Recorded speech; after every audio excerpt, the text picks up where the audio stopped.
কাল মাগরিব নামাজের সময় একটি পিকনিকের নৌকা এখানে ডুবে যায়, ইটের নৌকার সাথে গুতনিকে ডুবে যায়। সেই নৌকাটাকে আজ খোঁজা হচ্ছে।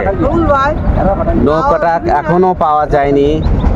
1 ঘন্টা ধরে ডুবুরি নাবিছে, কোন রকম খোঁজাখুঁজি করে পাওয়া যাচ্ছে না। দুইটি নৌকা দুই ধার থেকে কিরাবি ফেলে টানছে, কোনো নৌকা ছাড়া পাওয়া যাচ্ছে না। কাল দুর্ঘটনায় পিকনিকের নৌকায় লোক ছিল 73 জন এবং 6টি বক্স ছিল।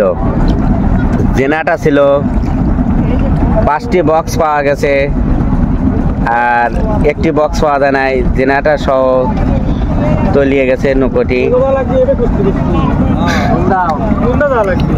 নৌকার খোঁজার জন্য সবাই গিরাপি ফেলে টানছে।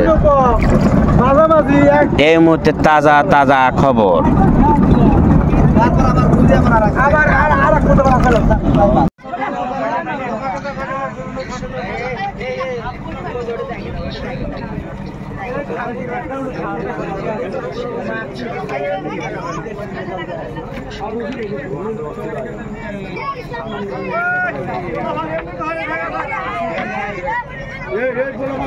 এদিকে আসে তো সব এদিকে চাপে, এদিকে চাপে না, এদিকে চাপে না, ওদিকে চাপে কাজ করতেছে, কাজ করতে দাও। এই আমুরদের চলে আইছে, এই তো আমুর মানুষ চলে আইছে। অক্সিজেন বেরাচ্ছে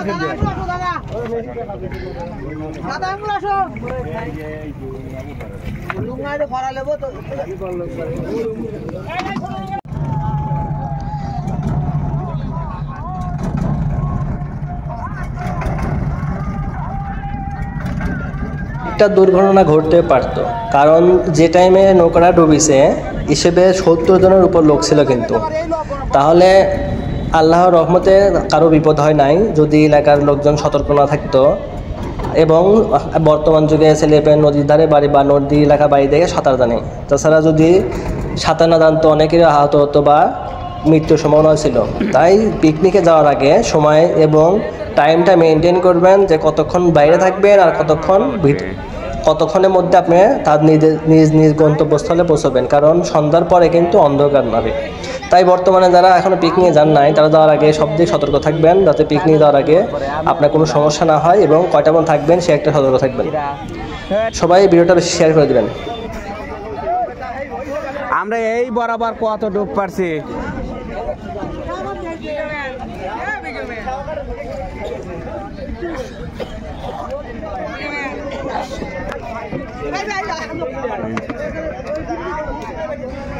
আপনারা তো দেখলেন এতক্ষণ যে ভিডিওটা, এটা হচ্ছে গতকাল শুক্রবার মাগরিবের পরে নৌকাটা ডুবে গেছিল।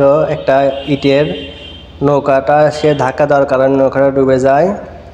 যাই হোক, প্রত্যেকটা পরিবারেরই দেখা উচিত যে বর্তমানে আবহাওয়াটা কেমন এবং কতক্ষণ থাকলে পারে পিকনিকের জন্য বাইরে থাকা যায়। আর হচ্ছে মাগরিবের আজানের পর কিন্তু বর্তমান সবসময় অন্ধকার থাকে, কারণ তাদের একটা নিয়ম আছে যে কখন 4টা আলো দিবে, কখন অন্ধকার থাকবে।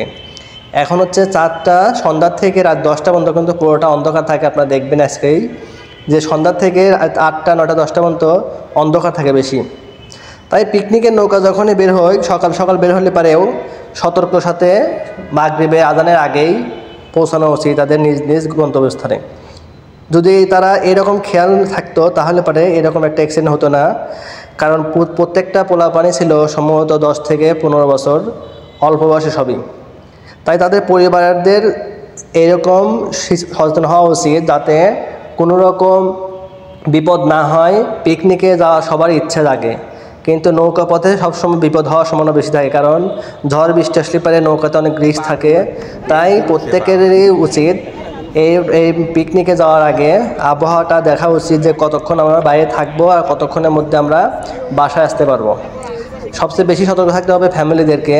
তাদের পোলাপান যখন ছেলে মেয়ে যারা পিকনিকে যাবে তাদের সবসময় সতর্ক এবং যোগাযোগ রাখতে হবে। যাই হোক, নৌকাটা এখনও পাওয়া যায়নি। এটা হচ্ছে 3টা পর্যন্ত, পরে এই যে দেখেন কি মানে বক্সগুলো পাওয়া যায় নাই, 5টা বক্স পাইছে, কিন্তু অনেকটাই হ্যাপি যে কোনো লোকের ক্ষয়ক্ষতি হয় নাই। এর জন্য সবাই শুকরিয়া যে আল্লাহ তাআলা কোনো বাচ্চাদের ক্ষতি করে নাই। সবাই দোয়া করবেন যেন সবাই সতর্কর সাথে এরকম পিকনিকে যাবেন এবং সন্ধ্যার আগেই বাড়িতে আসবেন, যাতে কোনো বিপদ না হয়। কারণ একটা বিপদ কিন্তু বলে আসে না, প্রত্যেকেরই জানের একটা নিরাপত্তা দরকার। কারণ পিকনিক আনন্দের চেয়ে জীবনটা হচ্ছে মূল্যবান। যে কোনো কাজেই হোক, জীবনের চেয়ে কোনো কিছু দাম নাই।